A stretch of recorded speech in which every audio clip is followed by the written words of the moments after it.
Assalamualaikum warahmatullahi wabarakatuh. Perkenalkan, nama saya Arif Wijaksono dan ini rekan saya bernama Eli Rahmalia Sunandi.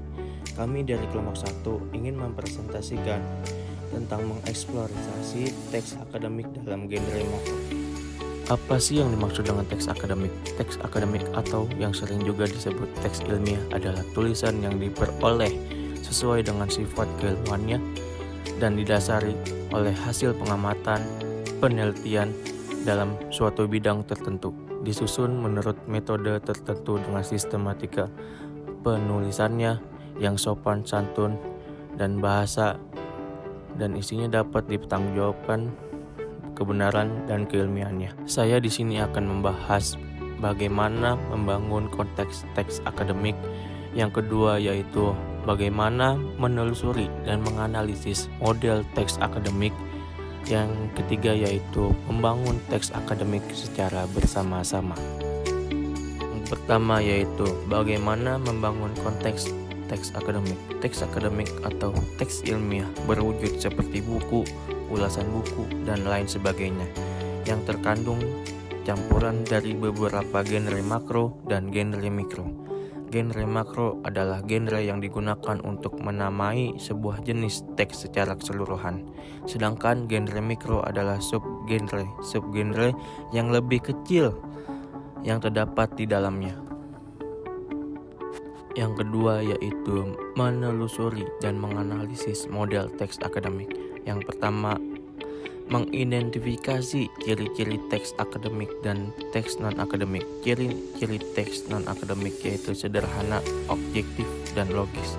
Dalam KBBI, secara denotatif, sederhana berarti tidak berlebihan. Objektif berarti mengenai keadaan yang sebenarnya tanpa dipengaruhi pendapat. Logis berarti sesuai dalam logika. Padat berarti sangat penuh dan tidak berongga. Yang kedua, menganalisis pentingnya teks akademik. Insan yang berada di lingkungan masyarakat akademik, terutama dosen dan mahasiswa seperti kita, tidak dapat terlepas dari teks akademik karena lebih mengetahui seluk-beluk teks akademik. Dengan demikian, insan akademik harus betul-betul memahami dan pengertian ciri-ciri teks akademik. Selanjutnya yaitu teks akademik bersifat sederhana dalam struktur kalimat. Kesederhanaan teks akademik terlihat dari struktur kalimat yang sederhana melalui penggunaan kata kalimat simpleks. Perbedaan antara kalimat simpleks dan kompleks tidak diukur dari panjang pendeknya, tetapi dari jumlah aksi atau peristiwa yang dikandung. Teks akademik padat kata leksikal.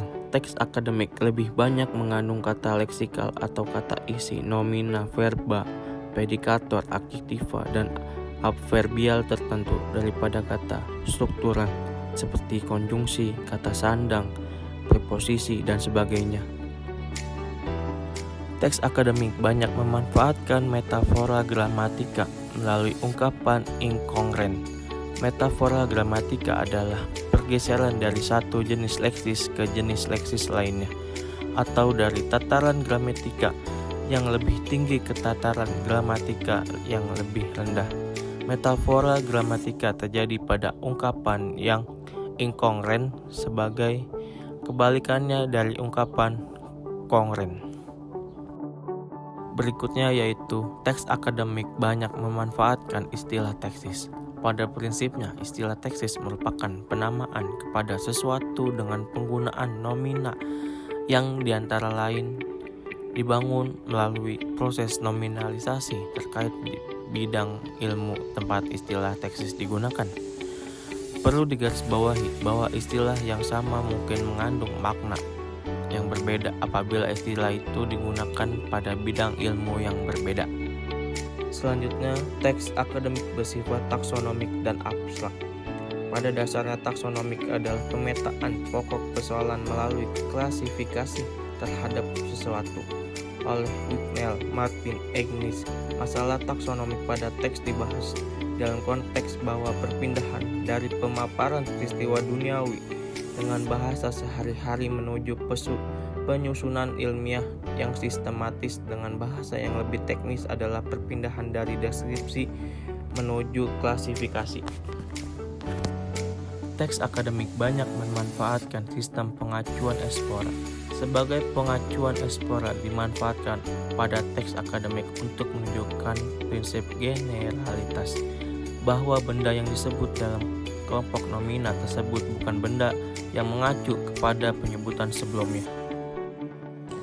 Teks akademik banyak memanfaatkan proses relasional identifikatif dan proses relasional atributif. Terdapat dua jenis proses relasional, yaitu proses relasional identifikatif dan proses relasional atributif. Proses relasional identifikatif merupakan alat yang baik untuk membuat definisi atau identifikasi terhadap sesuatu.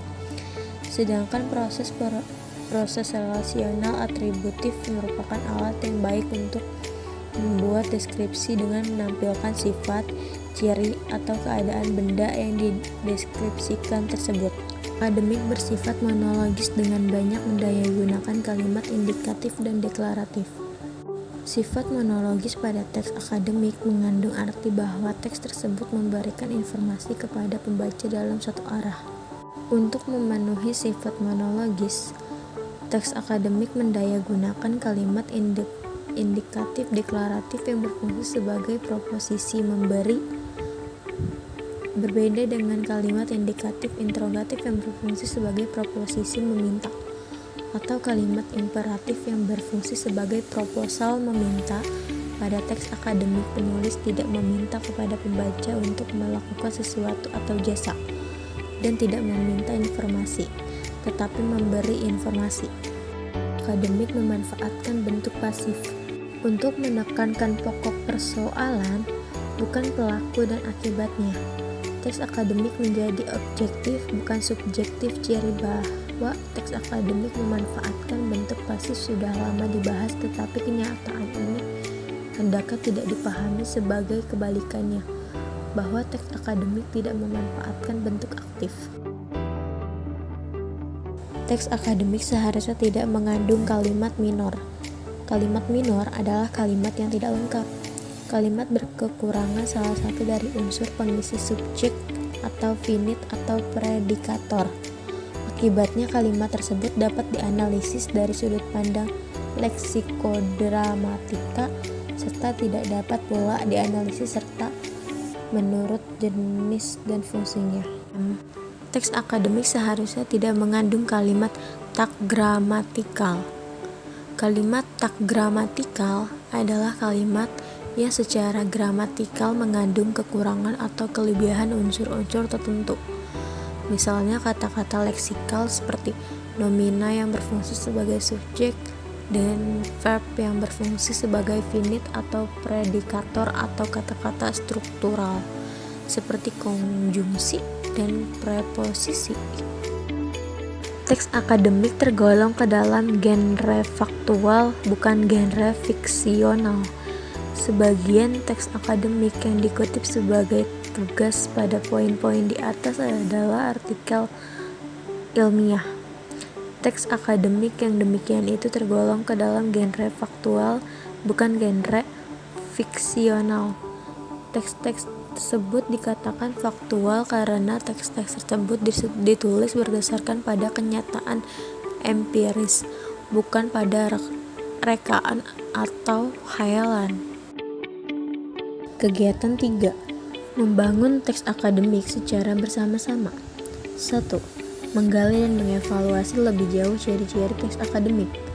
Ciri-ciri yang dapat membedakan teks akademik dan non-akademik adalah leksikogiamatika, kata-kata dalam susunan beserta makna yang dihasilkan yang ada di tingkat leksis atau kata, kalimat, dan wacana.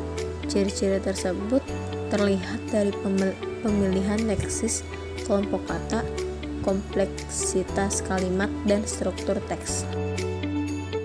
A. Teks akademik bersifat sederhana dalam struktur kalimat.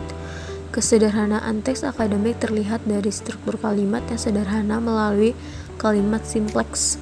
Perbedaan antara kalimat kompleks dan kalimat simpleks tidak diukur dari panjang pendeknya, tetapi dari jumlah peristiwa yang dikandungnya.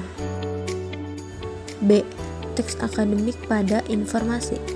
Yang dimaksud padat pada teks akademik adalah padat akan informasi dan padat akan kata-kata teksikal.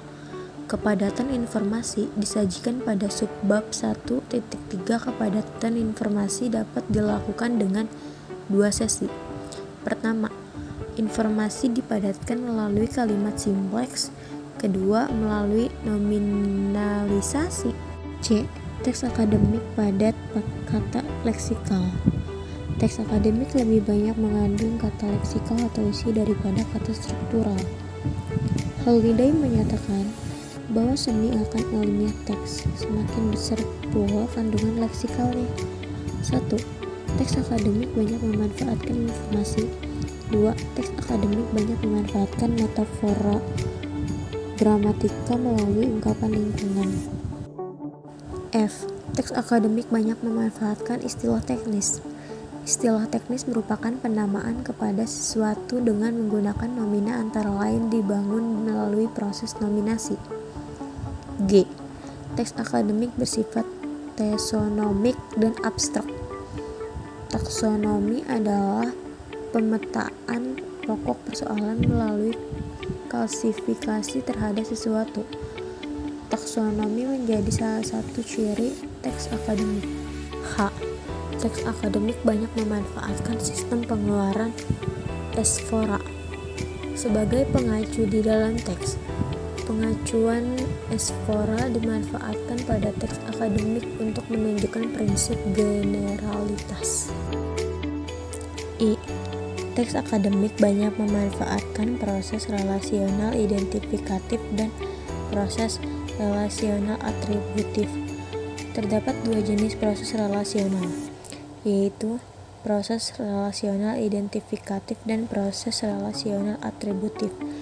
Proses relasional identifikatif merupakan alat yang baik untuk membuat definisi atau identifikasi terhadap sesuatu.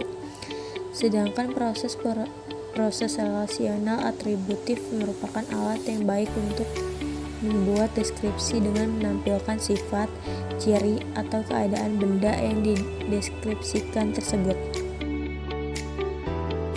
Kesimpulan dari video ini, dalam teks akademik harus lebih memperhatikan struktur kalimat yang sesuai dengan fakta, karena teks akademik biasanya bersifat ilmiah. Sebagai mahasiswa, kita harus memahami lebih dalam apa itu teks akademik, karena tanpa disadari, teks akademik selalu kita gunakan. Sekian dan terima kasih.